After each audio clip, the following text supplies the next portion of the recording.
Okay, we did it, everyone. We did it, Joe. We did it, you guys. We made it to episode 3. To all my haters that said I wouldn't make it to episode 3, you're looking pretty dumb right now because this podcast that I'm doing as a comedian, I keep doing things. I'm still out here. Try to stop me. Because if anything was going to stop me, it'd be the fact that there's no reason for me to do this. So there you have it. And we're going. And we're making a dent in podcasting. Thanks so much to Sammy, who sold me this laptop, this MacBook, luckily before the tariffs, which, by the way, are lifted for a second right now. So hopefully you knew that, so you could buy some stocks. Seems like some people knew that in Congress. And so pretty cool. The tariffs. And I have this laptop that was sold to me by Sammy, who is a new comedian who works at the Apple Store at the Grove, and he also has a podcast about MMA fighting, and he believes virtual reality is the future, so invest in that and listen to his podcast about MMA and see him at all the local open mics that cost $10 to do. Shout out to you. Thank you for this refurbished MacBook. May you win all your fights and your podcast get lots of supplement ads and juicing, whatever other kind of ads that you want. The future is bright. The tapes are telepathic. Are they though? Are they? I just want to let all my Spectrum listeners know, you don't really have to be, and not Spectrum Internet, although I am on that Spectrum right now. But I mean, like, if you're on the other, you could have both Spectrum and be on the Spectrum. But you don't have to be telepathic. I don't need you to be telepathic. I love you the way you are. If you are telepathic, that's great. Look, I do think it's possible, but I felt the same way about that podcast that I did about cereal, where it just is it's a girl that's just like, wow, this is so crazy. How is this possible? You know, oh, he's so nice. He seems innocent. And, the telepathic tapes is just like, this is real. I can't believe it. Wow. Even my camera guy. Oh my gosh. My camera guy's the biggest skeptic you'll ever know. But then he saw it and he was like, now, oh, do I have to believe in God? By the way, not that good of a skeptic if you jump straight to God from seeing a couple experiments. That you were never that. And I just feel like I think it's possible, but the way that they're tripping out on it, I'm like, I swear if you did telepathy right in front of me and it was real, I'd be like, oh, that's good to know. Like, I wouldn't be like, well, wow, this is real, because I know how crazy the universe is. The universe is we live in this universe, and there's quantum physics, there's so much, there's tardigrades, there's so many things that are unbelievable. For sure, yeah, telepathy is, that would be interesting if this comes out as a real thing. But as of now, anything that Joe Rogan is supporting, I'm going to take a minute to question. Quick news from me today. I am on my period, and I had, I think, the longest fart of my life. And there's really no point in me telling you about this because you weren't there. It's just like, I wish you were, because if that was on the podcast, it would be the most popular podcast in history. I'm usually a one farter. I'm usually a, like, not even that, like a cannon, like it's just a little pop. But this, it just kept going. And my partner was there, and I was laughing as he looked horrified. And it was just an evil moment. And it was and the reason I bring up my period is because if you don't menstruate, you might not know that things come out, that a lot of different things come out.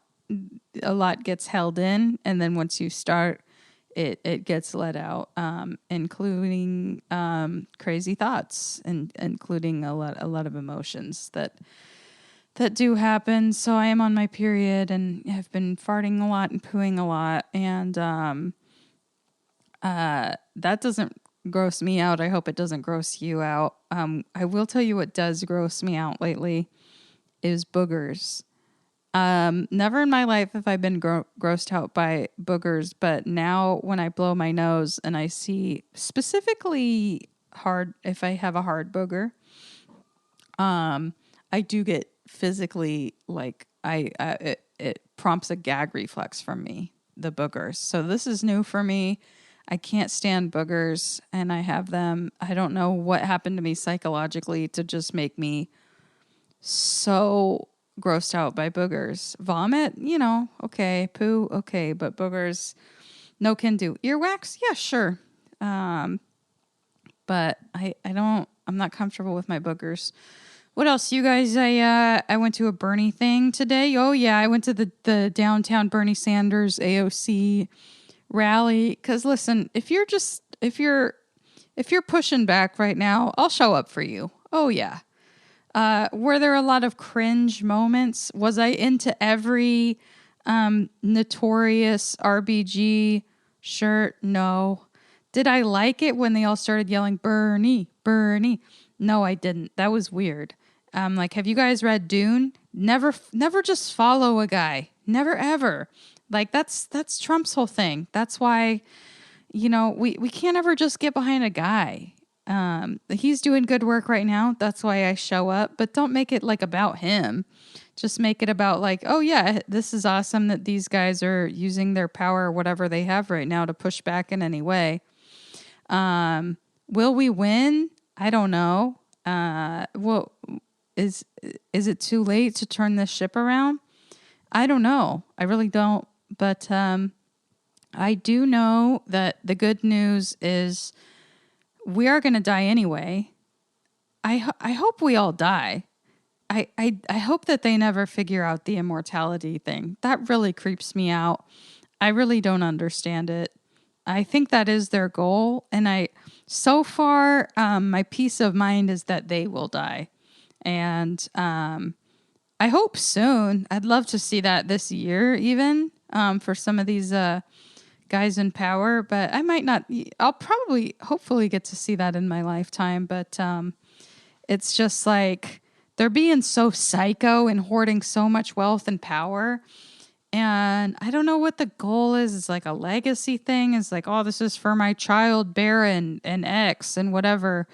I don't get it. I don't really get what the overall goal is. Or I just, one thing I'm envious about, when I watch Elon trip on his ketamine or whatever he's doing, is that, and all these guys that are in these tech cults that are trying to figure out like whatever psycho reality they're trying to figure out, at least they're excited about something. They're feeling creative, they're feeling like they're cutting edge, and they're getting it's much like listening to the telepathy tapes. I think it's exciting to have something. I don't have a lot. I do have I'm playing Animal Crossing right now, and I'm working on my Animal Crossing house. And I finally reached the high score for the house, and that's because I had a friend come over and move my Animal Crossing furniture around. So I'm ready to die, not in a bad way, but I think that I've done it. And I think that whatever these guys are trying to live forever for, I'm not really sure, because I don't see them biking around. I don't see them doing anything fun. So what's the deal? I don't know. Anyway, listen, we've got Aviva Siegel. I talked to her today. She's a comedian. She's working on a big motion picture right now that is going to come out, and it's really hilarious. And we have a little chat. And listen, I hope that if you're listening to this because you're like, I'm lonely and bored, if you listen to it and then subscribe and give 5 stars, after that, give somebody in your life a call and have a little chat, and it could be whatever. Let's not be so lonely. We do have phones. We could call. We could have a coffee, and make sure you do that. So, and go to some comedy shows, right? I'm going to do Aviva's show this week. It's called Talkies at Whammy. And you're supposed to put together like a fun little shtick. So hopefully I come up with something cool for that. I got some other shows coming up. So, come out, go to people's shit, and take care of yourselves. And anything you see that you can show up to resist any sort of oligarchy or authoritarianism, even if it's just a local craft night, like just go. Like don't be bogged down. Because there was like 36,000 people there today, and I was a little like, whoa, we're pretty powerful. There's sort of a lot of us in California.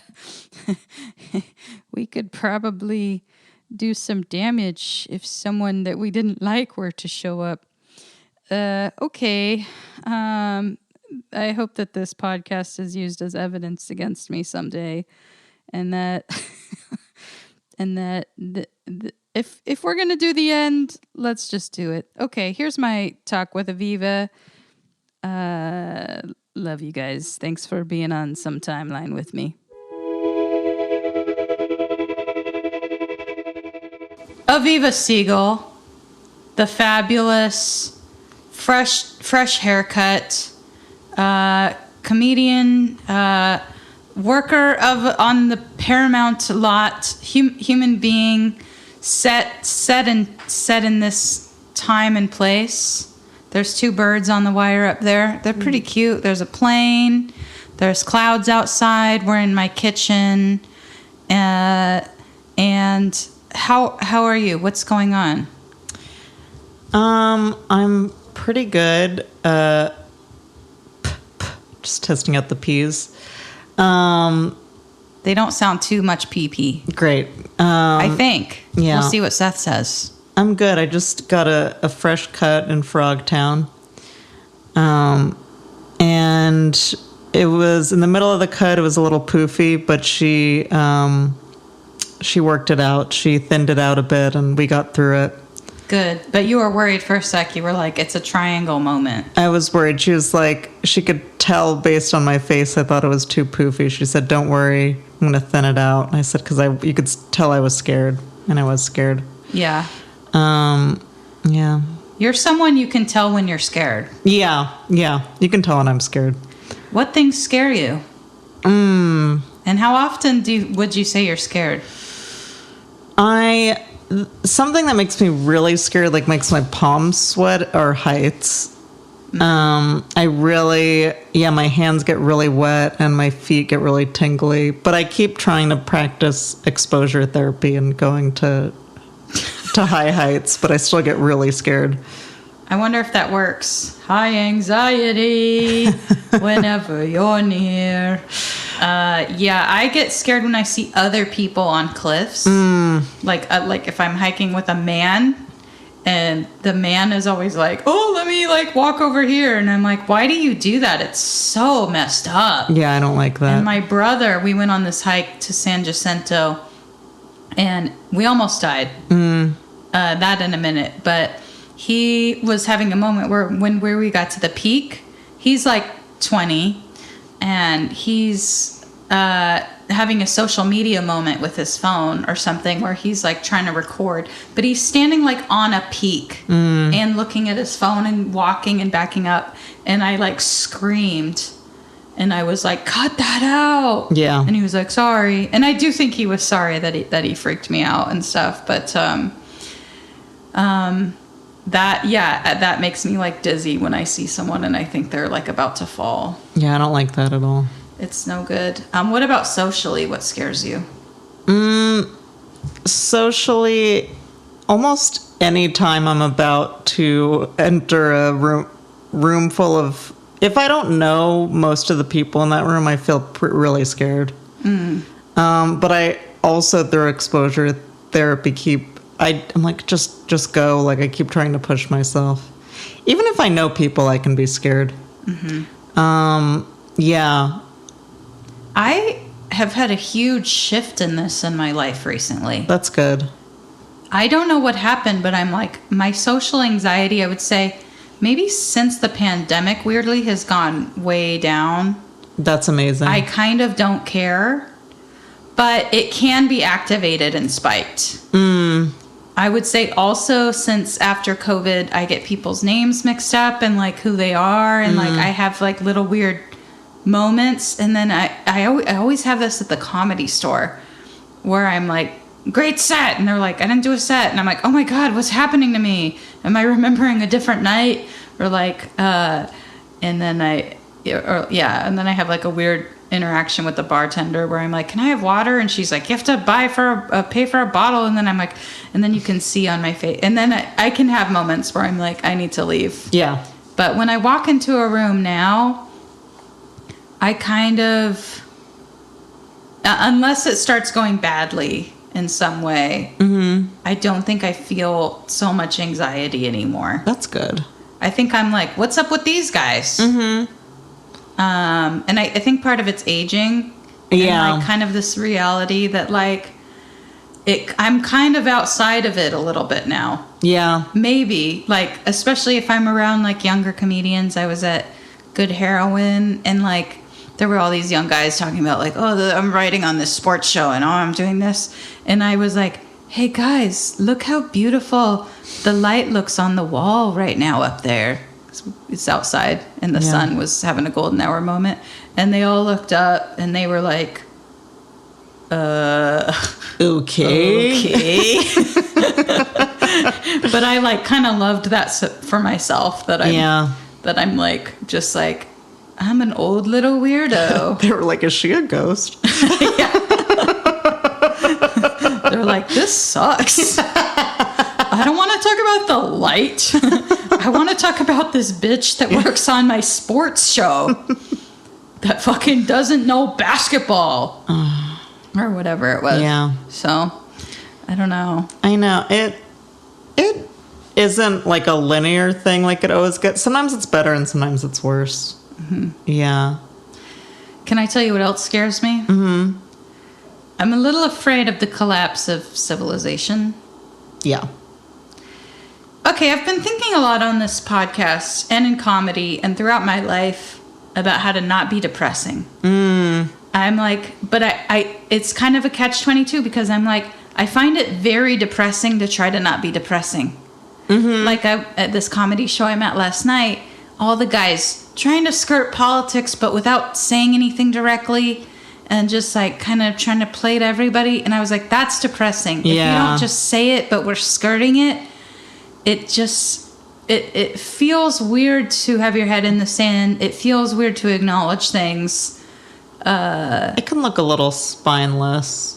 Yeah, I was getting very, and then like in the green room, and all nice guys, and I don't even judge them for this at all, but they're talking about like social media strands, what kind of content do I want to make? Yeah. And I'm like, ugh! Yeah. Like, God, this is, what a bummer. Yeah. But yeah, I guess I'm like, I am afraid of the income disparities. I'm afraid of, what I'm imagining right now is that billionaires and famous people who have all gotten aboard this fascism train, what I'm afraid is they're like, look, the earth, we're tanking it. And so just get on the board this train and we'll all find a way to survive with all our wealth and arterial and bunkers and have you seen Mark Zuckerberg's bunker? No. Yeah. It's in Hawaii though, right? I've heard. I think so. Yeah. I think I saw an interview where he was like, where they were trying to interview him. They're like, why do you have this thing in Hawaii? He's like, oh, it's actually really cool because we have like this farm and we're trying to grow whatever. And then they were like, don't you have like a bunker there? He's like, oh yeah, I mean, we have a little like safe thing or whatever, but it's not like a big deal, you know. Yeah. But you've seen it? I've seen like a few photos of it. Yeah, it makes me think, I'm like, do the billionaires know that something's coming that we don't know? Or is this like something that Mark Zuckerberg feels like he needs to build in case he's like, if he gets canceled and people are so mean to him on the internet that he needs to hide away in his, you know, little underground Hawaii bunker? I don't know. Yeah, I think the fucked up part is I think we know. Yeah. I think most of us know, but we're in denial. Like, we live in LA. Me and you tried to watch Goldie Hawn movies as the fires were moving closer to us. Like, we do see the writing on the wall, and we see like climate change is going to push us over the edge. Yeah. But instead of, let's all like get our like society together and get as much protection from whatever we can, and like rehabilitate whatever we can to like slow down and minimize loss and suffering as much as possible. Of course, it's not possible to do all, but I feel like they're going in this other direction, which is like let's just get as much wealth as possible and tank it as fast as possible. Yeah. So that they die. Is that too dark? But that's how I feel. That's like what I imagine. Yeah, it definitely feels that way. Yeah. Like I imagine, like they were like, "Hey, Joe Rogan, give us a shout out, and we'll include you in the bunker." And like that's what, because it just feels like everyone just like turned really quick, you know, in this way. That's like, not that it's not possible for Joe Rogan to support Trump. It totally is within his intellectual wheelhouse to do so. Yeah. But it felt like a lot of people, a lot of billionaires jumped on board really quick. Zuckerberg jumped on super quick. And also, I mean, not a billionaire, but Gavin Newsom got like Trumpy real quick. Not like quite Trumpy, but it's like, you know, doing interviews with Charlie Kirk and is at least trying to like gain that Trump supporter base for when he tries to run for president. Yeah, I did not expect that turn from him. Yeah. That was really depressing. Yeah.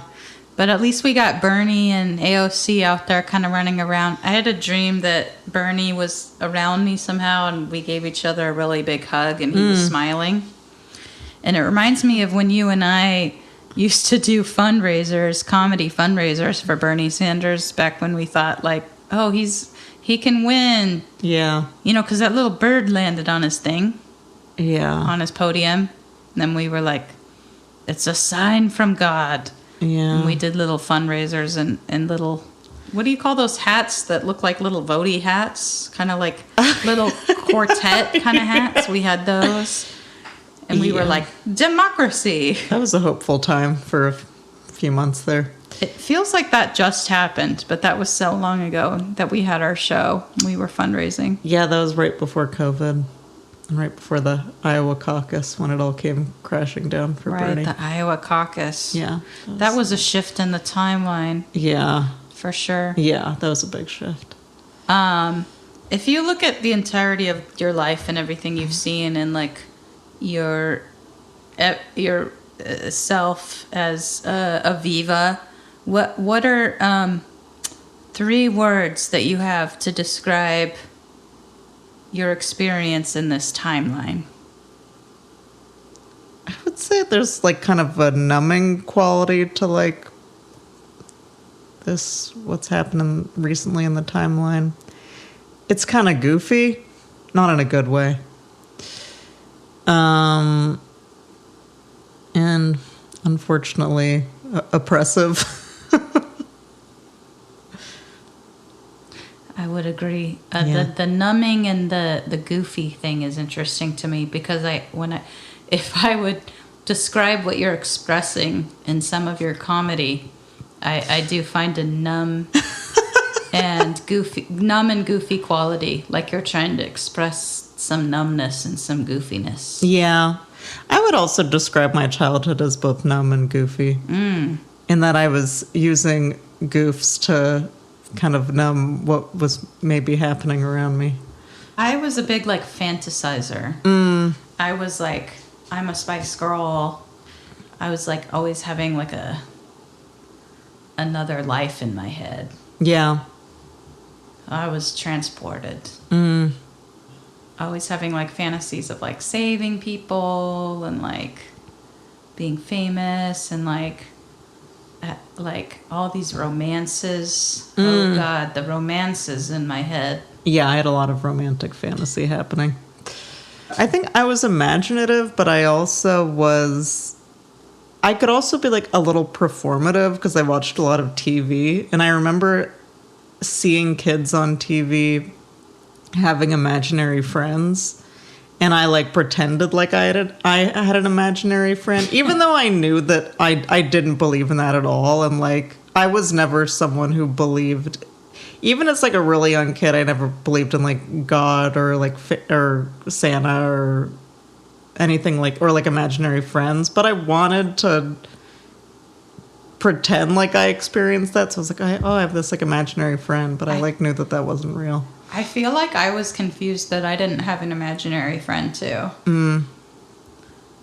But I definitely believed in Santa, and I would lay in bed as a little kid and be like, God, if you exist, turn the light on. I wish I believed in Santa for 1 second, but I remember I was on a family trip, and it was like, we didn't celebrate Christmas, but it was like the night before Christmas. And I like taped socks to a fireplace, and I like wrote a note to Santa. I was like, Santa, even though I'm Jewish, like, could you just bring me like one present or two, like, please? And I like left him cookies, and I only did that because I was like, the adults are gonna think this is so freaking cute. And I hatched this whole plan, not even believing Santa. I just like wanted the attention of adults thinking I was adorable. Is that wrong? Is that like psychotic? No, I'm the same way. Okay. But I am psychotic, maybe. No, I don't think I'm psychotic, but I did read a study, this is true, this week that came out, that said women who don't wear makeup are 10 out of 100 women who don't wear makeup are psychopaths, as opposed to 3 out of 100 in the general population. That's interesting. Also, 3 out of 100 is pretty high. Yeah, the numbers aren't that different. But it's still a little like, and when you think of oh, I'm seeing a woman on the news for killing someone, you do think of her as, she probably doesn't look put together. But then, yeah, but some, like Casey Anthony, I feel like had a full face of makeup. That's true. That's true. But I just think it's like, oh, you're so psycho for not looking the way we want you to. Yeah. They're just too crazy to put on a little rouge, I guess. I don't know. But when I think of a psycho woman, I like imagine her like putting on lipstick. Like, don't I look pretty? For sure. Yeah. Yeah. I imagine that as well. Yeah. I was going to go somewhere. Looks like you did go somewhere.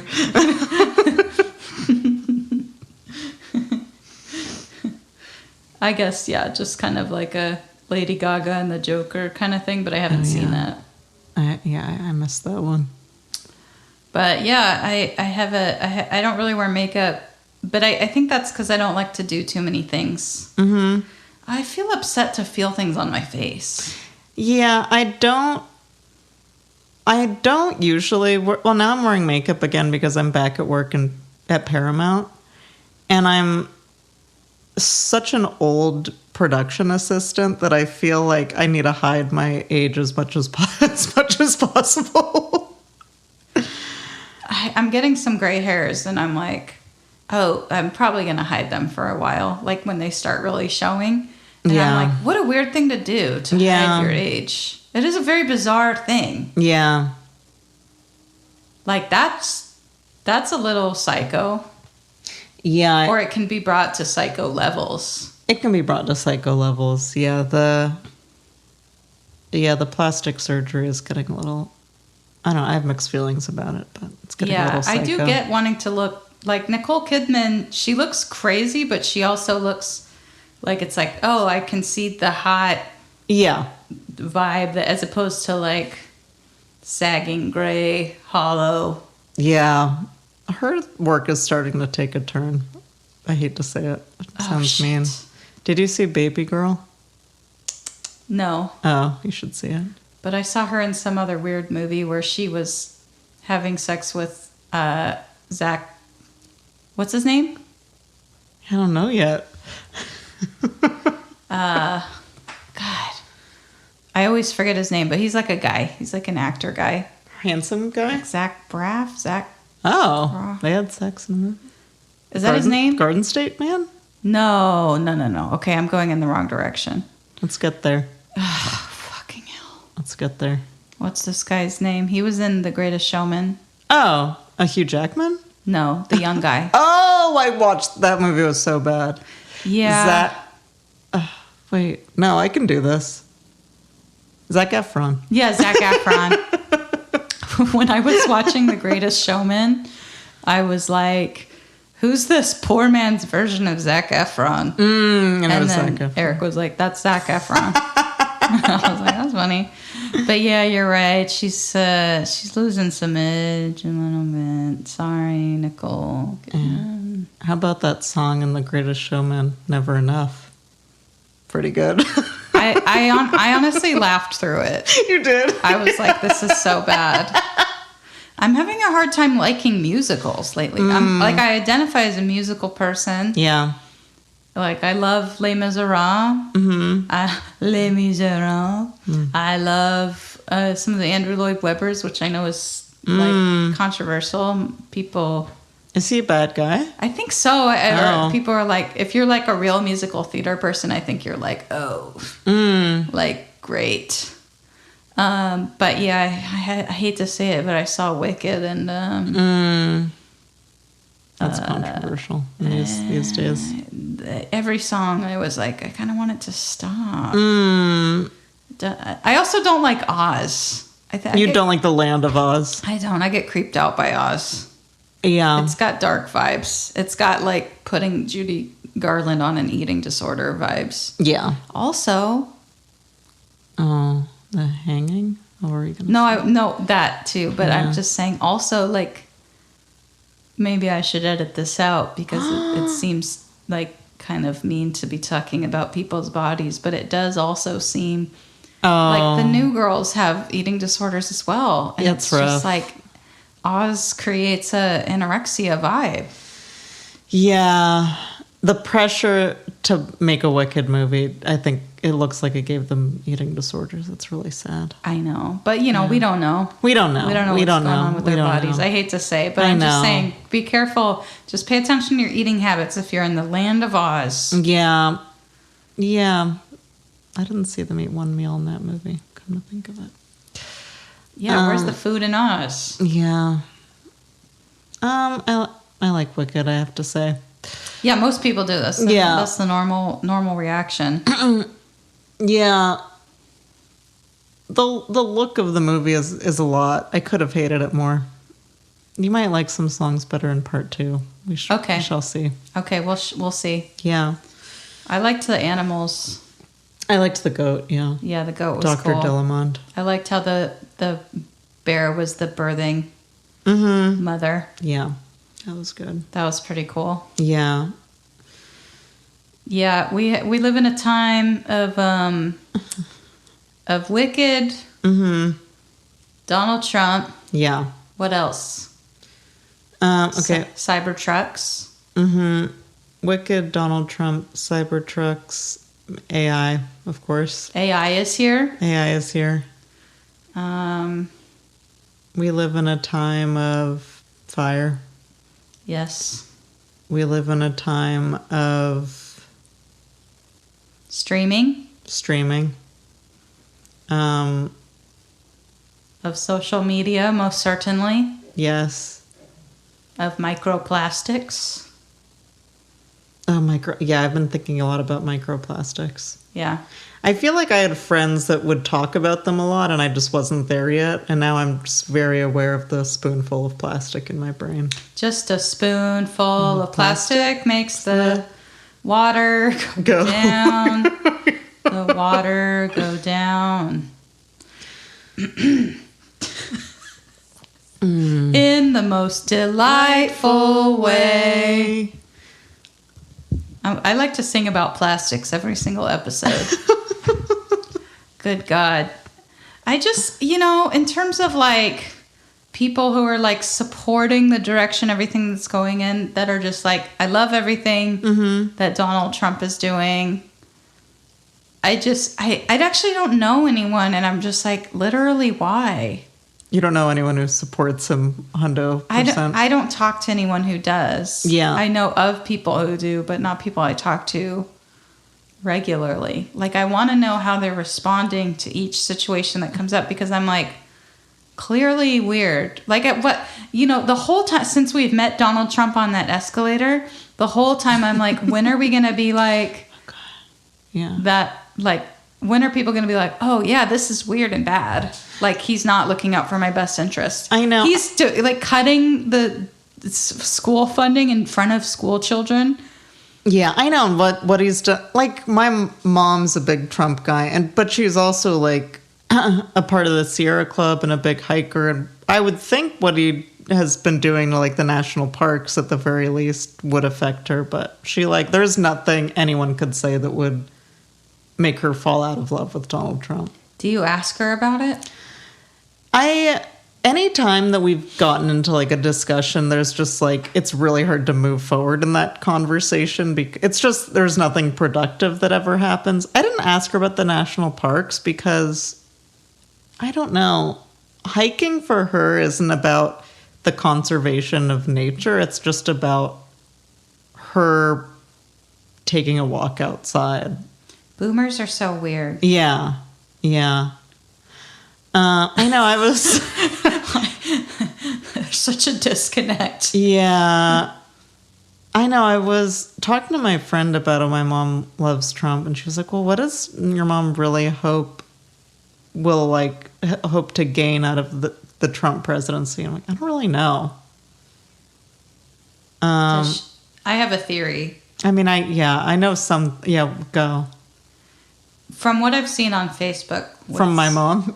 No. From some of my extended family members who are boomer women. I'm like, I think there's a sexual component. Yeah, there might be a sexual component there. Like a daddy thing and like women who want to be protected are still into that. Yes. Vibe. Yeah. It's definitely like she's into the fantasy of Trump for sure. I did feel hopeful in that there were a few moments where I saw Trump supporters turning on Trump in at least the comments of some of his posts. Like, did you see that weird AI Trump Gaza video he posted? Unbelievable. That was, and I was like, you're just posting this to like rile people up. Yeah, I feel like we're being baited sometimes. I feel like we're being baited. But then in the comments there, I saw a lot of Trump supporters being like, this isn't what I voted for. Like, what the fuck is this? This is strange. They're like, I didn't want a beach resort. I wanted a water park. Yeah. It's almost close to what they voted for. It's just a little different. They're like, actually, I was imagining jet skis. Yeah. Where's my what t-shirt? This isn't. I don't see any gambling. Where's the card tables? Yeah. Were there no casinos in that video? I have no idea. Yeah. I watched it with my eyes inverted. I turned my eyes inside out. And I lit my brain on fire. Yeah. It's just so unbelievable. It just kills me that it's like, this is really what you want. Yeah. I don't know what his strategy was there to just, I don't know, create chaos or... I think that there's a possibility that it's just legitimate. That he's like, this is what I imagine. I feel like we forget about this possibility. Yeah. That they're like, this is what we should do. Yeah. With everything. Mm-hmm. And because with the leaking situation, I was like, did they leak it on purpose to this like Atlantic guy? Is there some who leaks a journalist? Like, I get making mistakes, but it feels so. I feel like it's just incompetence. Yeah, but it's kind of amazing. It is amazing. Yeah. It's just like we have to accept the stupidity, but I don't accept the stupidity of everyone following. No. I think it's one of those things. Anyone could be in a cult, right? Cult comedy. There we go. For the listeners, Aviva and I used to run a great show called Cult Comedy. If you missed it, fuck. You missed out. Dang, dude. That was a mistake. Yeah. Every time you're like, I'll go next time. Huge mistake. That was a big mistake on your part. Yeah, because there were some magic moments. Yeah. Maybe if you would have come to Cult Comedy, Bernie would have won. I think that's actually true. Yeah. Like, not enough. Well, oh well. We'll see what happens in the future. Yeah. We'll see. Do you have any vision? What's your vision of the future? Do you think about this? My future or the future? Both. My future... bleak. No, Blank? Bleak. Oh, I think you said Blake. I was like, ooh, who's Blake? My future, Blake. Wait till you see my latest crush, Blake. He's adorable. What a catch. Wow, what are you going to do with Blake? Me and Blake will play, we'll skip, go on walks. Landa's going to be so sad. Sorry, Land. I'm with Blake now. That would hurt even more if his name was Blake. I think it might hurt less because I think Land would just be like, it would give more of a what the hell kind of, which is the theme of everything right now. Yeah. What the hell? Yeah. Anything can happen. Aviva can end up with Blake. The world is that stupid. Yeah. I'll support you though. I did have a crush on a guy named Blake when I was younger. That's why you accidentally said Blake. My future, I have some hope. My hope for my future is I'd like some novelty. I'd like some change, comfort, stability, but also spontaneity. Those are my hopes, but I don't know what my future brings. Like in terms of like a day, where do you live? What are you doing? If I had an ideal day in my future, I'd be somewhere. I'd wake up early.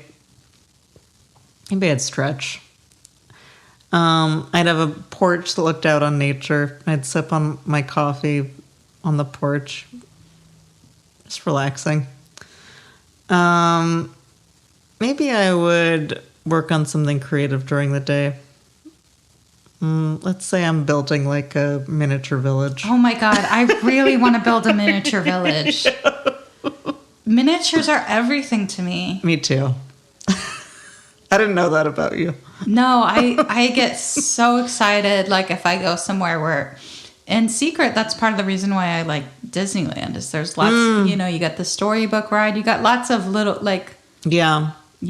I like to tell a story. I like a diorama. I love a diorama. I went to the largest miniature display in the world in Germany. Is that Wonderland or yeah, it is Wonderland? It is. I follow that on Instagram. Wow, you know your miniature locations. They did a really weird like anti-Trump. Oh, they did? Like video. Oh. And I don't remember it, but it was like so bizarre. Oh. It was like the way that people are protesting around the world, they're like little visions. I'm like, this is weird. Yeah. Creative and good, but we just don't really do that in the United States. We don't protest in ways that are like, oh, we've got a weird little miniature of Trump like blowing up an airport, or like it was just it was that. It was a very weird little scene that almost didn't really make sense. Yeah, we haven't figured out, Democrats haven't figured out a way to protest Trump that isn't embarrassing. What do you suggest? You have a little vision? Let's say we're putting together a miniature or something. I think we need to get a little dirtier like the Republicans do. Because I feel like, during that one congressional hearing when like they had little signs and were like crossing their arms, I was like, this isn't enough. I feel like we need to do more roasting. At least they're trying, I guess. They're trying, but I feel like there was that period during the election where Democrats started calling Republicans weird, and I feel like that was working. They're like, they're just really weird. Yeah. And I was like, this feels good. Yeah. To like get a little mean. God, we had a good little moment. Yeah, I was like, they're kind of weird, and they are weird. I feel like that really bothered them. So if we were like painting a miniature scene, Yeah, to make them look weird, yeah, like let's say we're making a little video. This is in the future. You and I have our now largest miniature. Sorry to Germany. Space, and we've created a little scene. Yeah. To protest. What would happen? Yeah, what could we do? That's a good question. There's a miniature world. They're weird.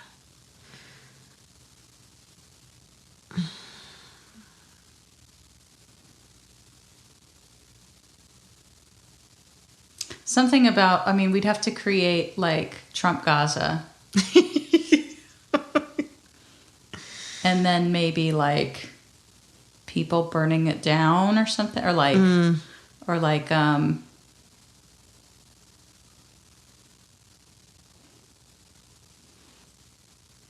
seeing a lot of people want to include Star Wars in their resistance. Oh, real? Oh, yeah. Which I understand. The stories are similar. Yeah. Sure, we could add Star Wars in there. I think that like we shit on the early start, like remember when George Lucas did 1, 2, and 3 with Jar Jar and all that, and everyone was like, this is the worst, and they're like, let's fucking bully the shit out of every actor in this movie. Oh yeah, that for ruining Star Wars. But now the scenes are like very like if they came out now, it'd be like, oh, this is exactly what's happening. Like when Queen Amidala, you know, when she goes, she's like, so this is how democracy dies, with thunderous applause. It's like, dang. I feel that.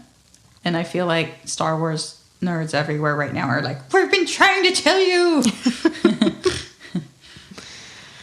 So Trump is Jar Jar. Oh my God, genius! So Trump's Jar Jar. That's how we start taking him down. That's it. Yeah. We just solved it. Who's Bernie? We can combine different like stories and stuff too. Like, is sliced noodles bad? Sliced noodles? Yeah. What's sliced noodles? Isn't that a Star Wars character? Sliced noodles? Sly Snoodles. I don't know this man. I feel like that's real. Sliced noodles? I just like his look. I don't think he's... Oh, Sliced Noodles. Is he in the band? Or she? I'm sorry to Star Wars fans listening to this. Okay, Sliced Noodles is a singer and dancer who performs for Jabba the Hutt in Star Wars. She's a secret spy for the Hutt criminal cartels and betrays her former lover, Zero the Hutt, for a large sum of money. That's not Bernie. Sorry. Is that Sorry, it's Stormy Cy Daniels? Snoodles. Yeah, I guess Stormy Daniels is Cy Snoodles. I said Sly, but it's Cy Snoodles. Sliced noodles.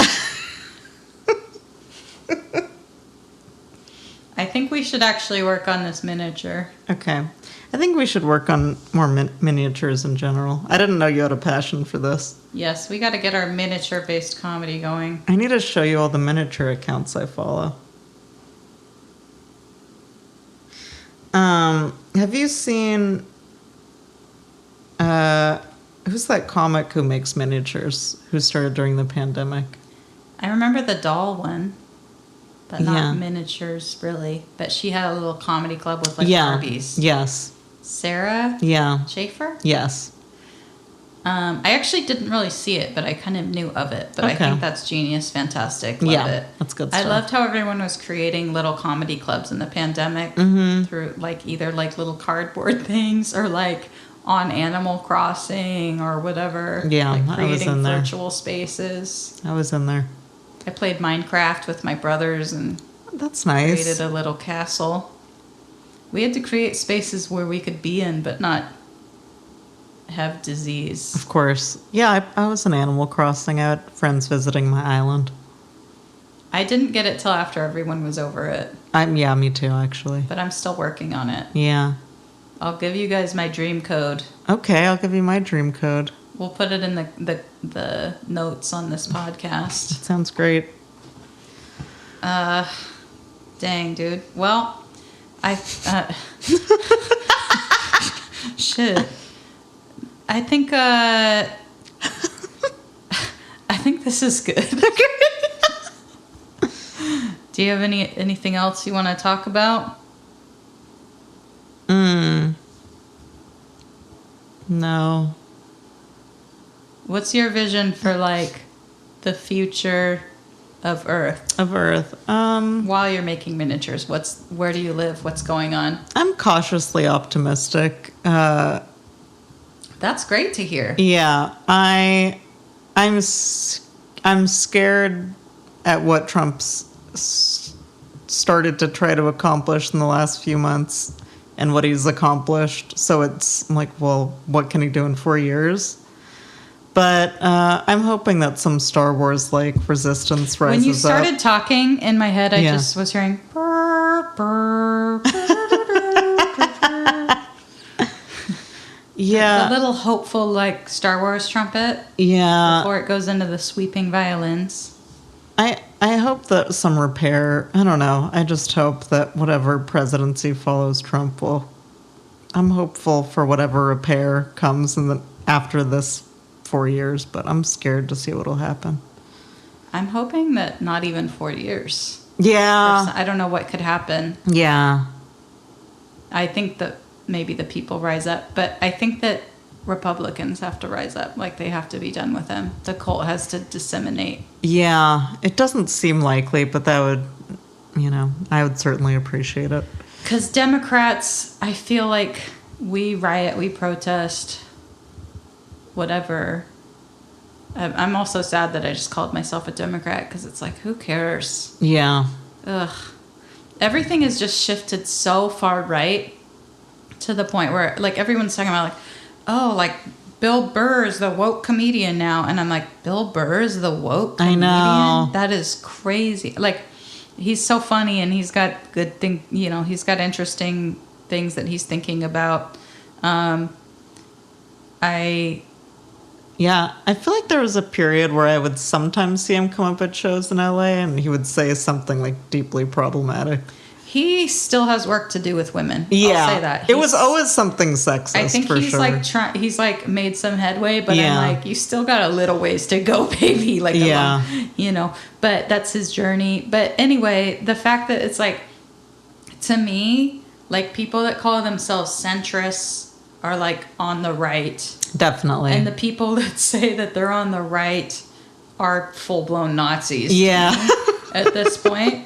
Because the rest of the world, it's like, they're like, oh yeah, like healthcare, of course, everyone, like, yeah, you get that. That's just a thing you get. Like daycare, whatever. That's just how society functions. But here it's like, that's so far left. But it's like, it's not. That's centrist. And it's just like, it's like if we were like, God, what are you, a fucking communist, like, wanting to have us pay for the fire stations? Like, your house catches on fire, you put it out. What do you not work? You don't want to work to put your own house out? Yeah. So it's amazing that we've gotten we've listened to rich people so much that they can just have it all and we won't have any services. Oh, God. Yeah, I'm definitely afraid for all that's about to become privatized in America, potentially. The whole thing with the school is bananas. Yeah. Like cutting public school funding that's federal and having all the little school children at their desks. And then Trump was like, he's like, oh, should I do this, kids? What do you think? Oh, God. Yeah, I wish, and some people were like, oh, I wish he's kind of funny. But I'm like, to me, he's not really funny. No. It stopped being funny when he was actually elected in 2016. Even before then, I'm like, if he was a comic, I wouldn't like it personally. No, he's not smart enough to actually be funny. You said that there was one thing that you liked that he said, though. Oh, yeah, when it just caught me off guard when he was talking about those two astronauts stuck in space, and he was like, this is before they got out or got back to Earth. He was like, yeah, well, we're gonna go and get the astronauts, and he was like, and meanwhile, we don't know what'll happen up there. Maybe they'll fall in love. And he's just like writing this fan fiction about the two astronauts in his head, I guess. That I do like. Yeah, that was a little funny. I do like that. He should just be a guy at a bar. If he was just a guy at the end of the bar that you could, like, people just kind of came up and chatted with here and there, that would be fine. But as president, no. What do you think it'll take to shift out of this timeline and have that optimistic future? I don't know. It's hard. I don't even understand how much we'll have to undo after this presidency, but I mean, I guess I'd like to see Donald Trump's head chopped off. I mean, remember that photo of Kathy Griffin? Yeah. She was on the right track. She was on the right track. Kathy Griffin, so underrated. But yeah, I'm gonna frame that. Yeah. I would like a real version of that photo. I would love that. Yeah, when Trump... We might get it. Yeah, even when Trump got COVID, I remember feeling really hopeful and happy. That was a fun moment. Yeah. I was like, I feel good. We've had little fun moments along the way. Yeah, we've had some fun. Good God. Yeah. Well, Aviva. Stop like now. I said at the beginning of this, I'm struggling to figure out how to not be depressing. Yeah, we didn't do a good job. Well, the miniatures chat was... The miniatures is a light at the end of this tunnel. Yeah. I think. I think we should each make a diorama by the end of the month. Wait, what? In 1 month's time, not the end of this month. I think everyone listening, I've been looking at how many people are listening. So far, 20 people. This is live? No, like to previous episodes. Huge. That's huge. Yes, I ranked 177th on comedy interviews. That's really good. Thank you so much. Yeah. But if all of us would get together and make a diorama, I'll post them all on the social media. And I think that it could create some positive change. I think so. You know, I do believe like we envision things and then they kind of happen. Yeah. All right. Where can people follow you and see your stand-up and see your videos, or how can people support you? What do you want people to do besides making dioramas? If you live in LA, you can come to Talkies at Whammy Analog Media every third Thursday. It's like a multimedia comedy show that Jessica is sometimes on. It's happened. And you can... I'm on Instagram. I think at Live in Aviva Loca. And sometimes me and Jessica host Chatterbox, so you can see us there too. Yeah, Chatterbox Comedy Night is in Covina, California. We love Covina. Sure do. All right. Well, thanks so much for being on. It was great fun. Thank you. What a delight. And I can't wait to experience all the next timeline shifts that happen. Me too. Goodbye.